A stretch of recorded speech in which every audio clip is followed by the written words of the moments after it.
Hello everyone. In today's video, I'll show you how to join the Search GPT waitlist of OpenAI. So what you need to do first of all is you need to search up Search GPT from your web browser and open the Search GPT website. This will be their home page. What you need to do is a very easy process. You need to simply click on join waitlist. Now from there, you need to click on join the waitlist. Again, if you want to learn more details, you can press on this as well. And now you're officially on the waitlist. If you have multiple Google accounts, it can also ask you what Google account you want to join from.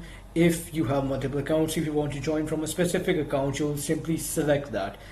Otherwise, it can also directly add you to your waitlist as well. If you want to select a different account to join the waitlist, you can simply go over here on your icon and it'll give you multiple of your Google accounts, and you can open Search GPT from there and join the waitlist. Thank you for watching and subscribe.